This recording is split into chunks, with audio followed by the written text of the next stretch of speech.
So, welcome and hello. So, my name is Michael Lee, and as Claire has graciously welcomed me onto the stage, I am a biomedical major, biomedical engineering to be precise, and I also have a minor in filmmaking. So that's like the intersection between your STEM and arts, and that's one of the main reasons why I was selected to be your MC for today's event. And before I dive in, I just want to say thank you to everyone who made this possible. I want to thank Claire and the library staff who have been so nice and incredibly kind to welcome us here and welcome us into this space so that we can present this talk to you. And I'd also like to thank the deans and all the special talks that are going to be happening here by our most esteemed guest. So, like I said, I will be your MC.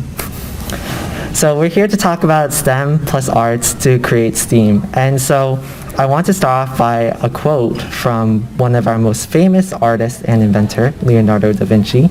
And he has said, "The human foot." The human foot what? The human foot is a masterpiece of engineering.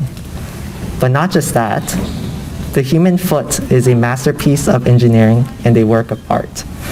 And so when we are talking about STEM plus arts, I initially wanted to talk about what art is, talk about what science, technology, engineering, and mathematics is. But the truth is, it's very difficult to distinguish the two. STEM and art are very intertwined, and it's almost impossible to talk about one without the other. So let's take a look at Leonardo da Vinci's sketches.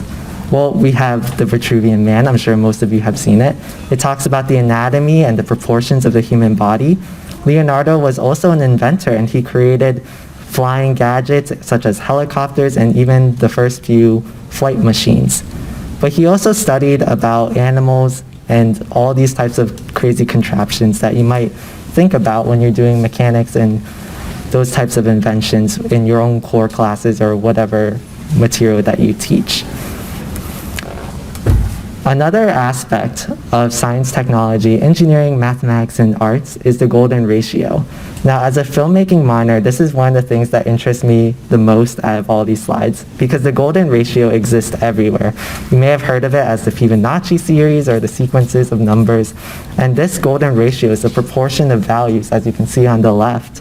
And they exist everywhere throughout nature, through science, and humans have tried to replicate it either intentionally or by accident. So for instance, we have the Sphinx, we have flowers, we have shells, and even our DNA. DNA, like in this exhibit, has the proportion of the golden ratio between the major and minor axis grooves. So it's almost impossible to distinguish science and arts. And in fact, several other sculpture creators, such as Michelangelo, has tried to incorporate STEM inside their arts. So when you're talking about sculptures, we have Moses here on the left. And if you've never seen it, there's this really great tidbit that's involved. If you look very closely in the second picture, there's a yellow arrow. That is, as you can see here, the extensor digiti minimi. So that is a very small muscle that you can only see when you flex your pinky. And so Michelangelo had a very vast understanding of the human body, and that he can create sculptures that replicate how the human form actually is. Not a lot of people can actually fully understand the depths of science and arts in that manner. And lastly, one more thing between STEM and arts, an example could be the Miura fold. So people who are interested in astronomy or astrophysics, for instance, may have heard of this design. So spaceships and telescopes follow origami patterns created by Miura, which was a Japanese astrophysicist. As you can see here in the GIF on the left, you can take one long piece of paper and contract into a small amount of space. So when you're taking a rocket ship all the way to space, you want to have the most condensed amount of material, and you can open it and unfold it similar to this. So surface area increases. So to summarize, it's very difficult to talk about STEM without the arts. And in fact, that's what we're going to try to talk about, not the difficulties between the difference, but rather the intertwinedness of the two. So we're talking about STEAM.